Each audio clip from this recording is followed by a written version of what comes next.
Hi guys, this is screenbench.com and I'm your host Moed Musani, and today we have a legendary and a very big name with us, Mr. Ed Begley Jr. So, hello Ed, how are you doing? Very good. How are you? I'm awesome, awesome. So, what's been up, Ed? Been working. I'm 71 years old now. I'll be 72 in just a few days, and I've been working 55 years in my chosen field. 54. Next year it'll be 55. So I feel very lucky to still be working at this point in my life and doing projects that I enjoy. I'm a lucky man. Yeah, definitely. People sometimes, you know, lose the industry once they reach a certain age if they don't keep themselves in the business.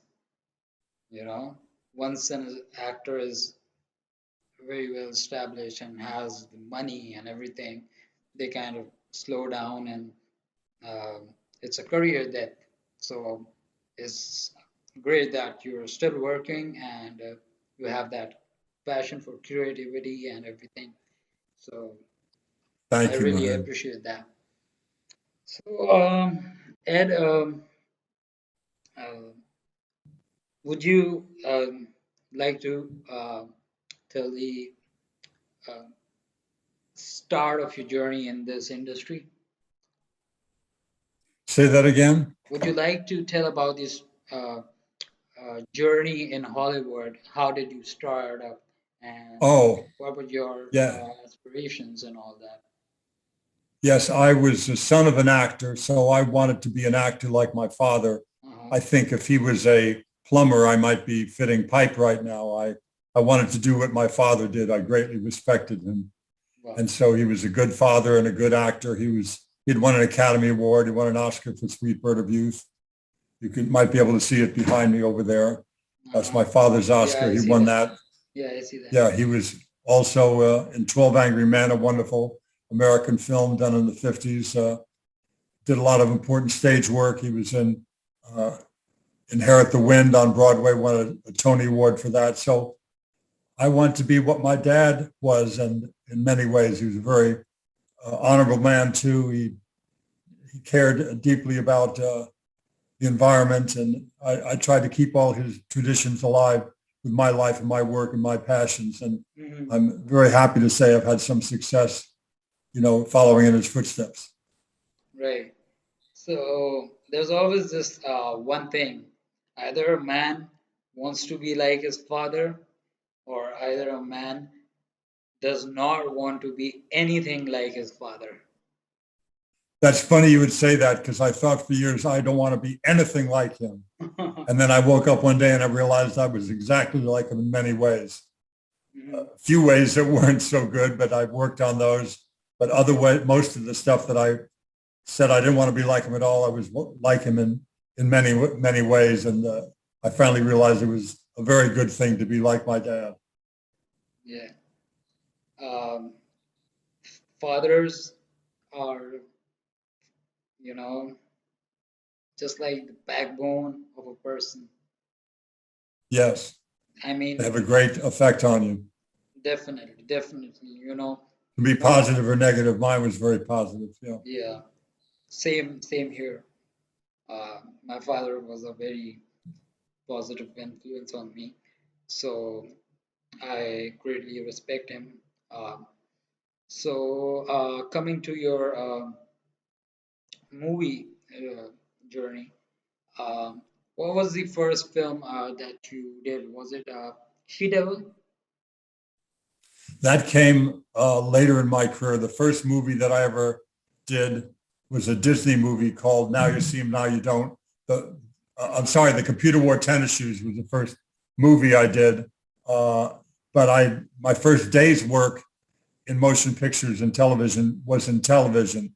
I Right. didn't do a movie for a Mhm. bit, but I got a job on a show called My Three Sons. It was a very popular show in America Uh-huh. and in other parts of the world too in the 60s. So this was 1967. I got that job. Then I got that Disney movie, Computer Wore Tennis Shoes, and I got another TV job and another. And I built, after a while, pretty soon, I was what they call a working actor, a professional actor, and very happy to be in the business. But I want to be clear, my good fortune was being born the son of Ed Begley. Uh-huh. That helps you in many ways. I didn't see it that way at first. I thought, I don't want to be anything like Dad. I'm different than him. You've got to, respect me for my own work or whatever I thought that was a challenge to that. And I realized after a while, it was nothing but positive being his son. Number one, they would remember your name when you went in for the job interview because they knew my father's work. They knew him. And number two, often it was very relaxing in the job interview to try and get the part because they had worked with him or met him and went, I worked with your dad. We did a Aldrich family radio show together back in the day, and he was a Uh-huh. good guy. Go ahead, Dad. Top of page 8, begin the scene. I loved your dad. Go ahead. Uh-huh. And so creates a nice atmosphere for the job interview because that's Right. what acting work is. Like any job, you've got to go in the job interview and try to get the job. And Exactly. I did that with a tremendous advantage by name recognition and by the ease of the meeting, thanks Uh-huh. to my old man. Yeah, but I like the fact that uh, you were not so you had the dignity to, not take advantage of your father's name. You wanted to Right. be you wanted to be something of your own. I And did. And yeah, I and that's also, very when I first, respectful. thank you. Yeah. When I first got into Screen Actors Guild, I was going to sign up as James Begley. I told my dad about it, rather so I wouldn't be. That's my middle name is James, Right. and so I could see he was a little bit hurt by that. So I chose to be when you put your name down, your professional name. Hmm. It doesn't have to be your real name. It can be whatever you want it to be. Right. And so I used my father's name, and back then things were very different. There's not a lot of computers for that kind of work. Yeah. They had computers, of course, but they weren't used for that sort of thing. They just called up my dad on the telephone. He was listed in the phone book, and they said, "We got a kid here that says is your son, Ed Begley Jr., a tall blonde kid. Is he really your son? We don't want to let him into Screen Actors Guild saying he's, you know, Clark Gable Jr., Ed Begley Jr., you know, Carl Reiner Jr. They wanted to know if I was really him. My dad said, "Yeah, that's my son. Yeah. He's in there today. Yeah, go ahead." Uh, It was funny. A different day. this reminds me of uh, Rocky, the film where Arnold, Sylvester Stallone's kid is, uh, going after him, and he's saying that everybody is, uh, giving me opportunities because your name is attached to with me. That famous motivational speech. Those Right. dialogues, those dialogues come just right before uh, that speech when Rocky says that this kid's gonna be the best kid in the world, but somewhere along the lines, you let people put a finger on you and tell you you're no good. So I was just watching this clip last night on YouTube, and it reminded me of that. So yeah, uh, family name and all does affect you, and it's it's nice as well as long as you work hard. Just don't take advantage of it. That's right. Yeah. That's the thing. It'll get you in the door, get you the job interview, Yeah. perhaps put them at ease, but you have to be able to do the work and deliver and do the part the way Exactly. that they want. Exactly. Otherwise, you're not going to get one day's work. Exactly. They'll open the doors for you, but Right. It did when that, certainly. yeah, but if you uh, don't perform well or you're not good with your craft, then you're not gonna survive, even if you're No, you're going uh, quick. even if you're the son of I don't know, any of the biggest legends in Hollywood or any other uh, film industry in the world. You gotta have the talent inside you. The names will just open the doors for you once. Because at the end of the day, it's all business, right? It is. It's show business. It's Yeah. not show, something else. It's a business, and you have to Yeah, be mindful of the budget and the schedule, and not show up exactly. late, and be prepared to do the work. You can't make them wait, and so Exactly. you have to be very respectful of all of that. Yeah. So, Ed, you've been in Bless This Mess, Arrested Development, Future Man. Um, these are quite popular series. So, how is it working for TV series compared to movies? And The which schedule ones is do you very, like better? yeah, the schedule is very different. That's the main thing. Hmm. Budget and schedule are usually quite different. Right. Sometimes they're not. I've been on TV shows that have bigger budgets than many low budget films that I've done. So that's not always the case, but it usually is. The main thing is schedule. Because of the budget, because of other constraints, you usually have about 3 pages to do in a day of script material for a motion picture. That's a very average, number to do 3 pages a day of work. And so you can devote a lot of time to those 3 pages if you have the budget of a movie or the, the leisurely schedule for another reason. But Exactly. television shows, they usually do 6 or 7 pages in a day. Some of them 8 pages in a day.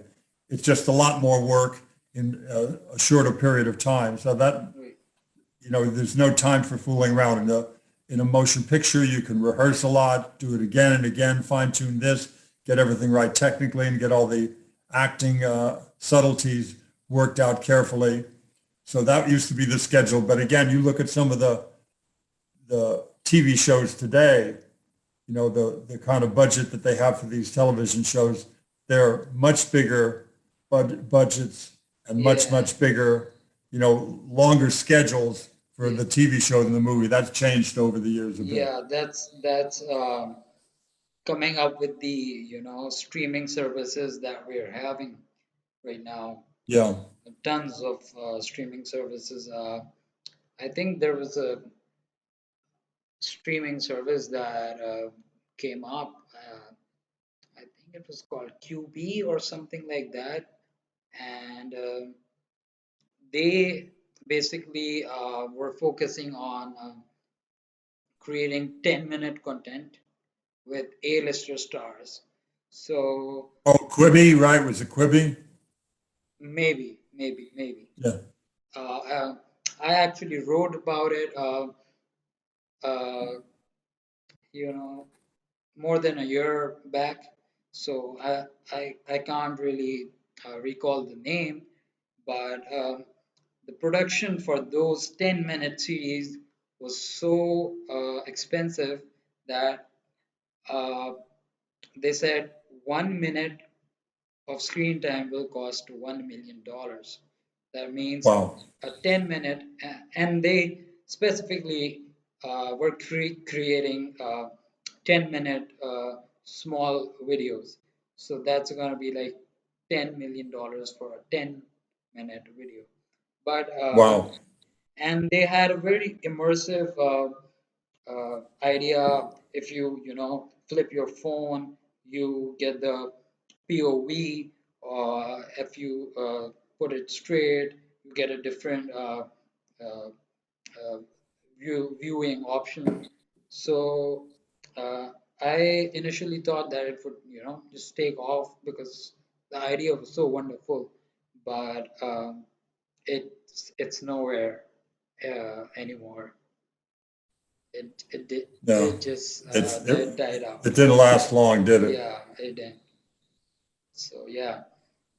So coming to She Devil, uh, how was it back in That was a great 1999? experience for me, Uh-huh. working with Roseanne Barr and Meryl Streep and the director Susan Seidelman. It was a great pleasure to do the movie. I had a lot of fun, watching it and doing it. And, Meryl Streep is an incredible talent. Of course, she's probably the greatest actress we have living today and has been for a decade. She's amazing. And Roseanne, a very funny lady and very talented too. Her show, Roseanne, was a very, very good show on television for years. High quality show, very funny. So to work with them was a pleasure, and I really enjoyed it. That was back in '89, and yeah, it was a high point of my career.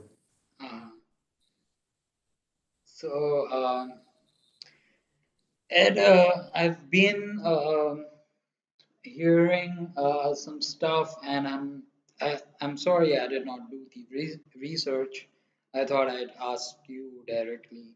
Uh, you've been involved in some environment friendly activities and something related to pet food as well.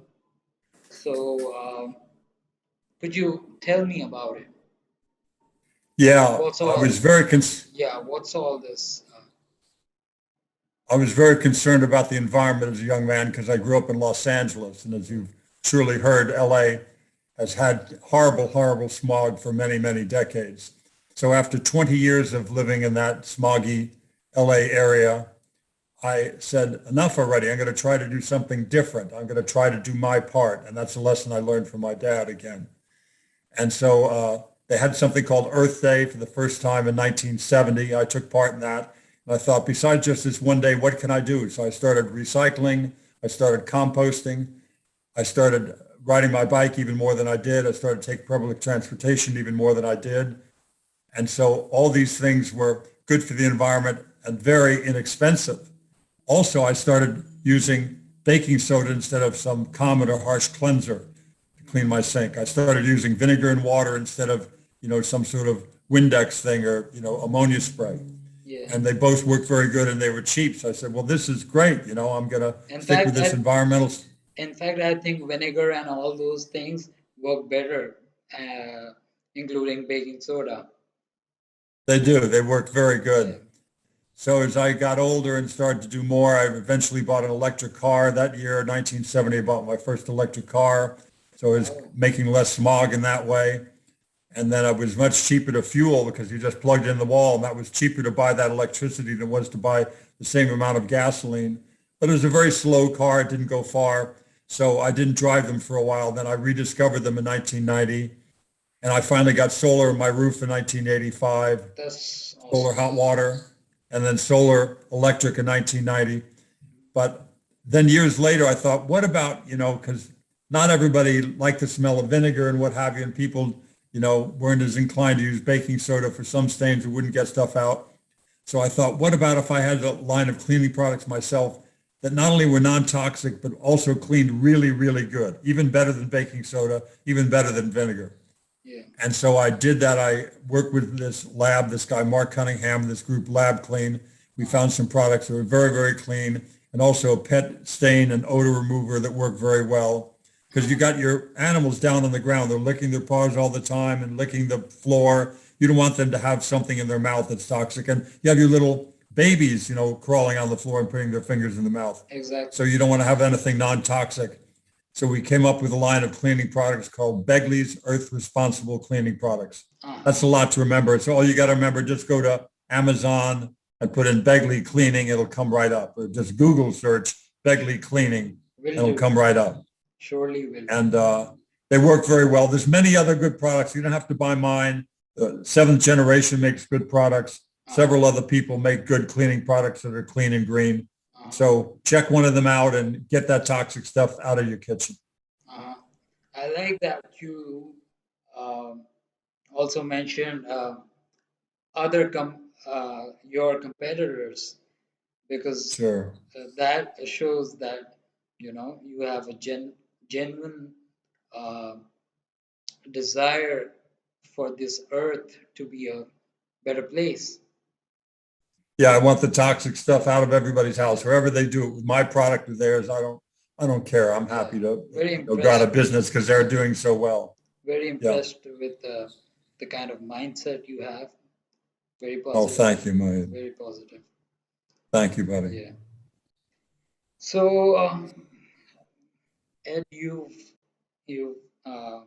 experienced Hollywood, uh, you know, all the way through, and still are.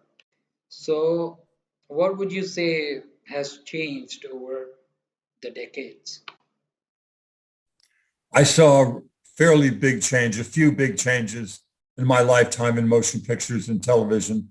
The most notable changes, the the equipment has gotten much smaller. You know, you can make and people have made phones on their iPhone, Yeah, made films on their iPhone, or TV shows on their iPhone or their iPad, yeah, and so that's possible. But even with the size camera, the professional cameras we use in all the shows that I work on, made by Panavision and other companies like that, and Aeroflex, they're all digital now and they're all this big. uh-huh, The cameras used to be, and I'm not joking, yeah. can't see my hand to hand, but is that big, even bigger. Some of the old Technicolor cameras back in the day when they filmed Gone with the Wind of those old movies, they didn't have color film back then, so they recorded with three strips of film moving through the camera. So the cameras were huge, and Whoa, then they got smaller, being small being the size of a small, recliner or something. That's what they were like back in my day. And as bad as the size of the equipment, sound equipment and camera equipment, was the size and the intensity and the heat from the lights. You right. needed to have something called 400 foot candles of light to get something called an f4. That's the setting on the aperture of a lens. To get a good lens setting so you can have good focus, you had to have 400 foot candles. Now that is a number most people can't relate to because we don't talk about that much. But that, trust me, it's a lot of light. It's like a really, really crazy bright room. So actors were sweating all the time and it made it difficult to do a lot of things. And back then they had arc lights. So all this stuff changed. That was an important change. I won't dwell on that anymore. The other thing that changed is it became less about acting being the sort of Shakespearean stuff of very stilted kind of presentational actors who were, they didn't seem very real. And suddenly, in my lifetime, people like Marlon Brando were becoming the bigger stars, and James Dean, and people that had another level of introspection, and connectedness. And you have people like that working today at a high level, people like Joaquin Phoenix and Daniel Day-Lewis, Meryl Streep, who I mentioned earlier, and Elizabeth Moss, doing this incredible level of work that's very real, very connected. And the movies became more real. They weren't as, outlandish as they were, Yeah, back in my day, the earlier part of my life.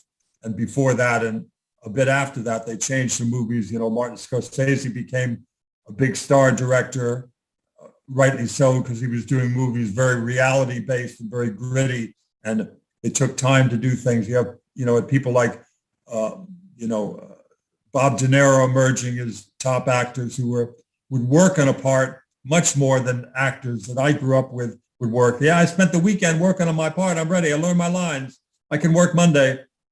He would spend, Joaquin Phoenix and Bob De Niro and Meryl Streep and these people would spend months and months beforehand working on the character, research, becoming the character in many ways, getting deeply connected. So when the camera rolls, people like Daniel Day-Lewis, for instance, you're not supposed to call him Daniel on the set. And whatever he wants, I would do it. I met him. He's a wonderful guy. You're supposed to call him Mr. Lincoln, when he's playing Lincoln and what have you. And that's all, whatever it takes for him to do movies like My Left Foot and, the movies he's done more recently, the Scorsese movie he's done, the New York movie. I can't, my brain's, I'm almost 72. I can't think of everything right now, but he's done incredible work. The work he did in Lincoln was amazing. uh-huh, And he just continues to do it, as do all these other actors I mentioned. They're just extraordinary. Joaquin Phoenix becomes a character, that he is playing. He really becomes that character. So I have respect for that level of work. I'm not capable of doing anything like that. I do a fine job given my level and position in the food chain in Hollywood. I do good enough work to keep working, but I marvel at that level of work and I right. greatly respect it. That's great.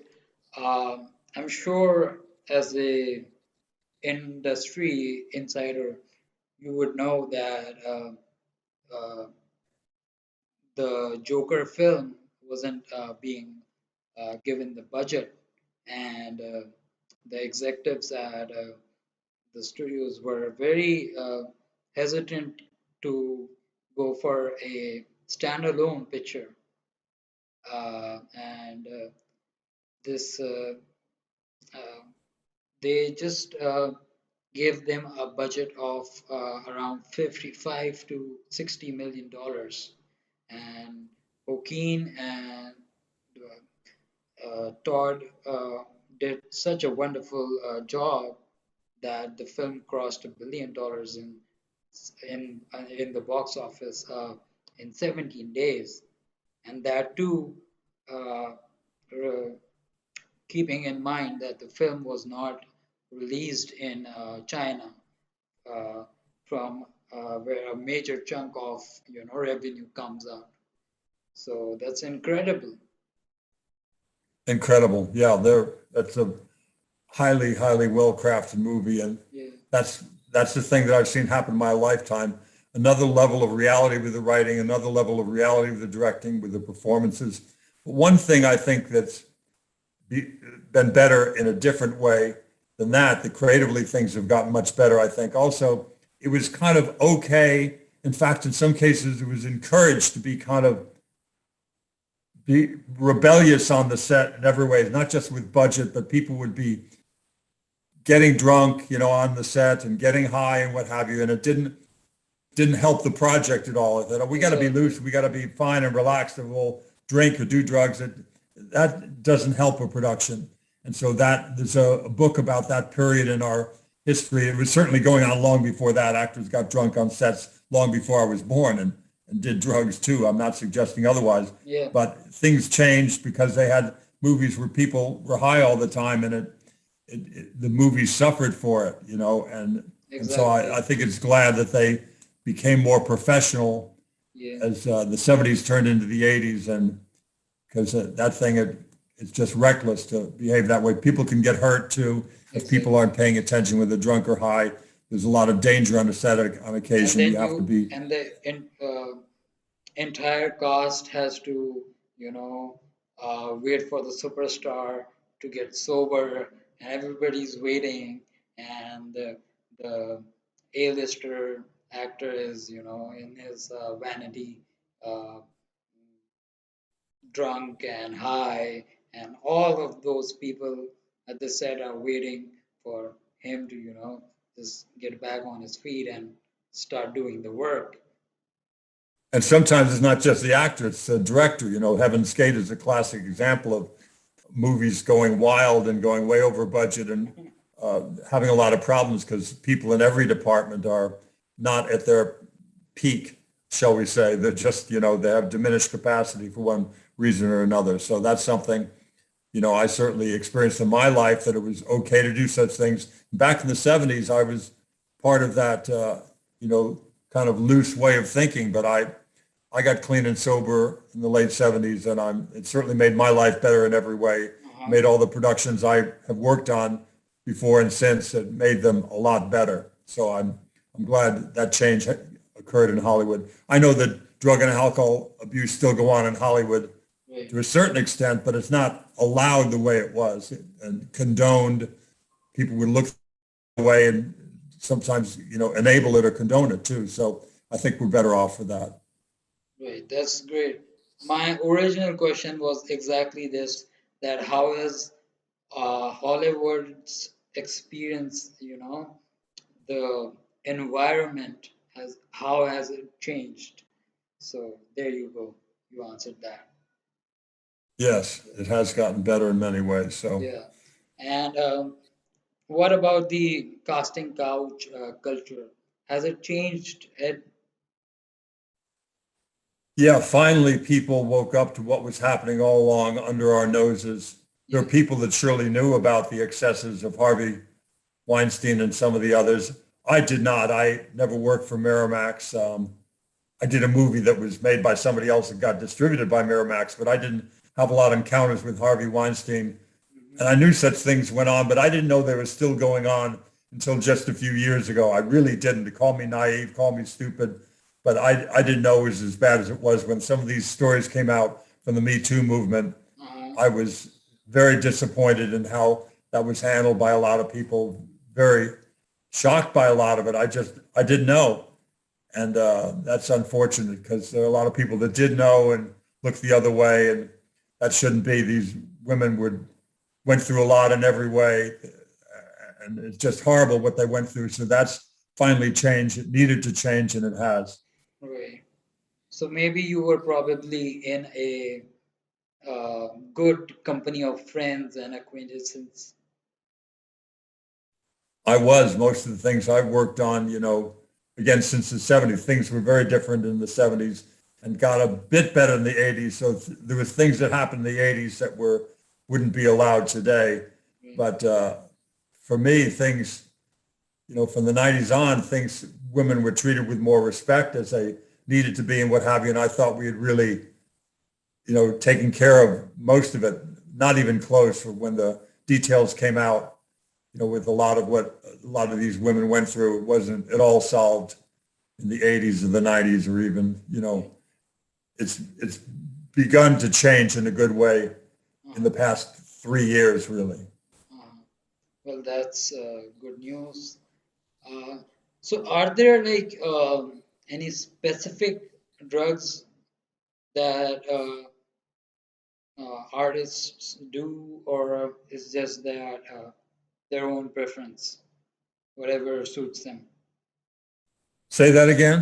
Are there like any specific drugs that the artists do for performance or something like that to get easy on the set, or is it just whatever they prefer?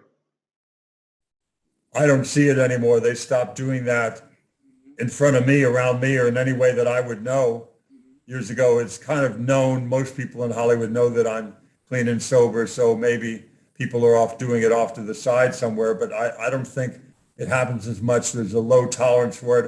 People get tested. If they know somebody has a problem with Right. addiction, you have to take a drug test every day. Uh-huh. So I don't know I wouldn't know what people are doing these days, but back in the day it was, whatever you had, liquor or drugs, it was all kind of okay for most people. Uh-huh. Uh, and and that's gotten better as far as I can see. Uh-huh. So, Ed, why do you think people were doing drugs or alcohol? Was it the pressure, stress? Well, there's an addictive personality. They say in the case of alcohol, for instance, that it's a allergy of the body and obsession of the mind is what's happening. It affects different people differently. Some people, perhaps you, can have a drink and then not have another one for a day, a week, or months and not Right. think about it. Other people, it does something because a lot of alcoholics, they theorize, are somewhat allergic to the alcohol they're drinking and getting, so they get a different kind of high. It's just like, oh boy, I've gone to heaven, out of Uh-huh. one drink. And so they go, I want to do that again. I'll do it again. I'll do it again. I want to get that high back. I want to do that again. And so people do that at their own peril, and no matter, what their parents or their wife or their husband or their friends tell them, they just continue down that path. And then they have interventions and they have rehab and ways to help people if they want help. But you can't help people if they don't want the help. But there's Exactly. fortunately a lot of good rehab programs, and there's a lot of what they call 12-step programs that help people recover from drugs and alcohol. And that's the way it works best. A lot of those rehab facilities use a 12-step program to Mhm. get people well. And so that's I've discovered in my life that by my observation, that's what works the best. Right. I think with addiction, it's it's like, you know, chasing that very first high as which keeps you, you know, doing the particular drug or drinking uh, because you want to experience that uh, first high that you had, and that leads to uh, more and more consumption of the substance, but you never reach that point. and instead you get dependent on whatever the Right. substance is. So it's always about, maybe, I'm not too sure, but it's always about chasing that and getting that feeling of that first high. That's a very important thing to stress. That's what a lot of alcoholics and addicts are chasing the rest of their lives, getting Exactly. as high as they did that first time from that first drunk when they were a kid and And stole it some never liquor. comes And then back. first off, it never comes back. It doesn't work that way. The body, the nervous system doesn't work like that. You never go back to that first place you're chasing. So you Yeah, might as well give it up if you're an addictive personality. Normal people can have a drink and that's fine for them, but exactly. other people who are addicted cannot do that. So you have to accept that and move forward. Definitely, all our brains are wired differently. Yeah. So, addiction is definitely a disease, and I hope that there are, you know, actions taken, or, you know, actual help provided to people who are, into addictions and all. We gotta sympathize with addicts. What's your take on my Yeah, we sympathize when there's cause for sympathy, which there is always at the onset. You want to be empath, you want to empathize, and you want to, you want to sympathize, Yeah, but you don't want to continue to do that in a way that enables people. You want to exactly. be there for them if they want to get well, and encourage them to do that, but not, give them some money because they say they just need to do God knows what, and then they take it out and buy more liquor and drugs. You have to Exactly. have certain parameters for people in your life, whether it be a family member, a Yeah, spouse, a friend. yeah, You want to be there for them. And sometimes it's called tough love. You have to say no when you want to just give them the kind of help they're asking for. You don't very know if true. it's going to help them in some way or hurt them. So you have to be very strict about that. Exactly. That's what I found. Yeah. I've so enjoyed speaking with you All right. and a That's delight to speak to you. And I hope I talk to you again. that's an honor for me, Ed. Uh, you're always welcome to screenbench.com, and it was great talking to you as well. And thank you so much for your time. See you. Thank you, buddy. See you soon. Goodbye. I look forward. Bye bye, pal. Take care of yourself. You too. Thank you.